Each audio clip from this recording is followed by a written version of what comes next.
gentlemen, Edie Windsor.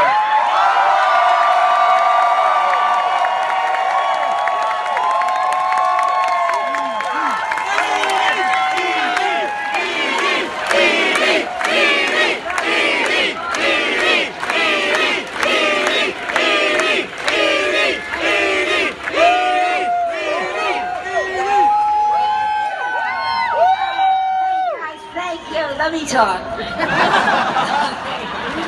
Okay, first I want to apologize for Robbie Kaplan, my lawyer, who is stuck in California working on the Mississippi case. We're trying to force people to proceed to believe in what happened this morning and let these people get married. Right. Okay, so I think you all know by now what the Supreme Court announced this morning. And I want to say something. I have to admit, I'm very pleased that today is the 2nd anniversary of my win in the United States. However, I have a special request for everybody. From this day forward, please let it be marriage. Just marriage. No adjectives. Repeat, just marriage. I beg you, no adjectives. Love is love and marriage is marriage.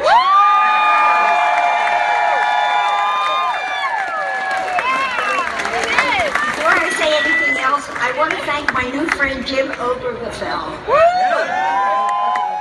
who lent his name and his presence and his love story to today's humongous win. And he was absolutely marvelous. He showed up, he flew in every possible day that there could be a decision, and everybody in the lines were in love with him. So people were just all over him, hugging, kissing, taking pictures, and he's busy just trying to get to the front of the line, which he did mostly. Okay. Anyhow, okay. Does anybody have the books I brought with me to show these people?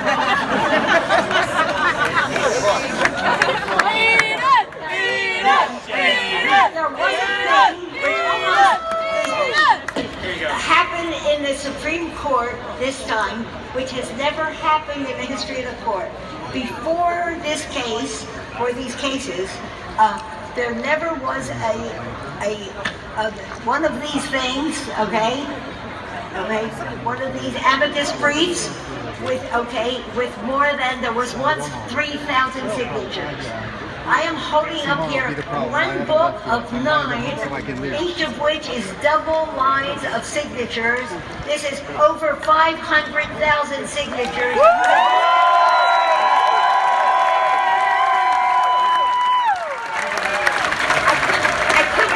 I couldn't carry all 9. I wanted to. They're stacked this high in my living room. It's amazing. All right. Another piece of incredible news happened today. I must mention the courageous New Jersey jury that decided that conversion therapy is a fraud.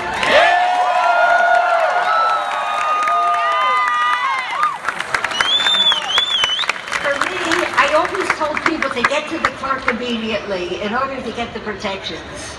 Sage corrected me a small amount. Standing next to me is Michael Adams, who is the executive director of Sage, by the way.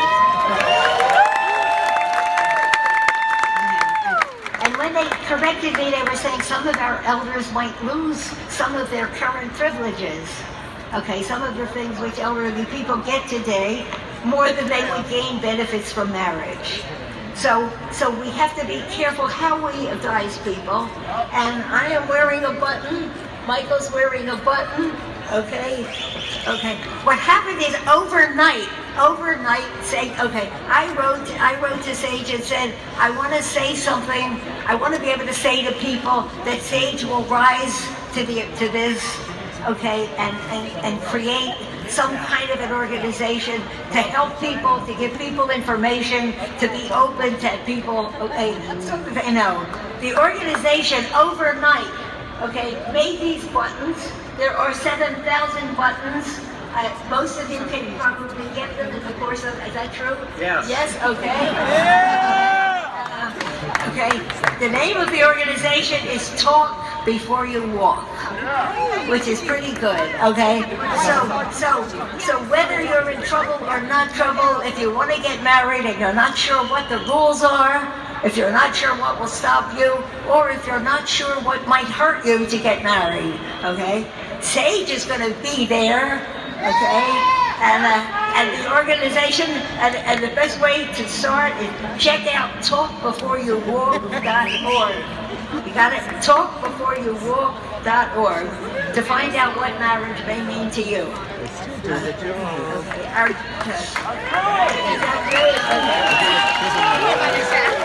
Overnight they responded. Okay, overnight they said, yes, we'll have staff, we'll have phones, we'll have everything. All right. Our journey toward marriage equality has come a long way. Tonight I want to concentrate only on the cases in the courts. Because otherwise you would think I'm omitting people. There are lots of people before the courts who did an incredible amount of work. I'm only dealing with what happened in the courts. So we begin with Mary Bonato. More than a decade ago, she really established the marriage equality as a possibility by winning the first state, Massachusetts. Before her success, had I ever imagined that Thea and I could get married? You decide. In 1965, we began to date, and in 1967, we became engaged to be married. In time, we bought an apartment for which each of us paid 50%. To this day, I have the canceled checks and pictures of our check registers leading up to those checks. I assumed one of us would die first someday, and the survivor would have to prove we paid 50% or lose it all. Okay? That doesn't happen to us anymore.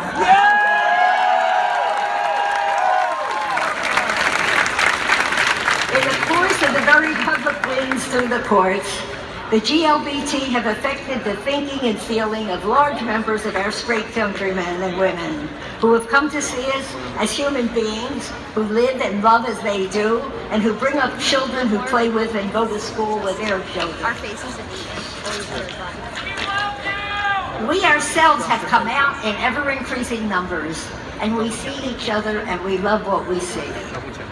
We really began to recognize a broader vision of gay, lesbian, and trans people as the aftermath of Stonewall. We began to build community during the AIDS crisis when the lesbians rushed in to care for its victims.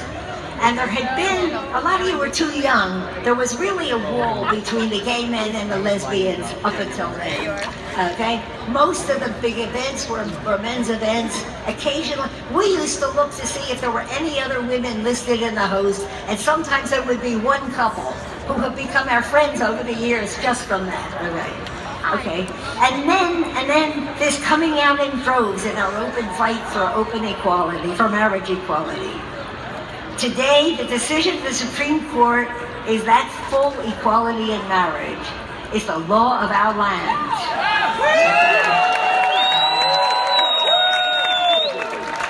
We have added a huge milestone, joining the short list of important historic steps along the way to total equality.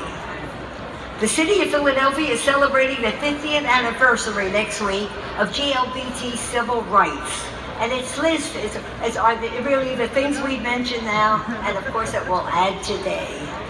It's list is the dates. I actually have an appendix to this with all the dates on it. I wish I could wait till tomorrow to say this, but it must be said. It's not total equality, not yet. There you go. And there are some of us who can't partake of today's joy. There are GLB kids in the streets, and there were impoverished GLBT elders, and just plain isolated people. And there's just an enormous number of hurts. And I'm not forgetting that there are people in our country who suffer in many ways. I'm only discussing the gay community today. Today I'm gay, and today the world is gay.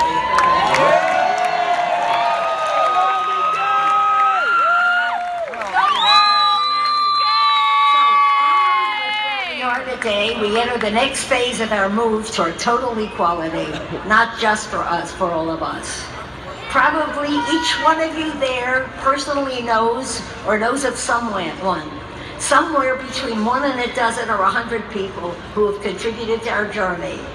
I thank you, and I ask you to thank all of them for the joy of our lives today and our hope to keep working for the next landmark.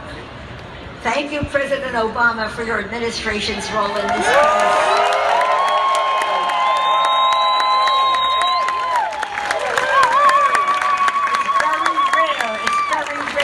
That the administration steps into a case like this. And once again, I get to thank the Supreme Court for demonstrating that the Constitution of this country holds and justice prevails. Yes, we made some mistakes, but in the end, justice does prevail. Lastly, thank you all for all my life, which you all filled with joy and love and community. If I had to survive fear, I can't imagine a better life. Thank you. Thank you.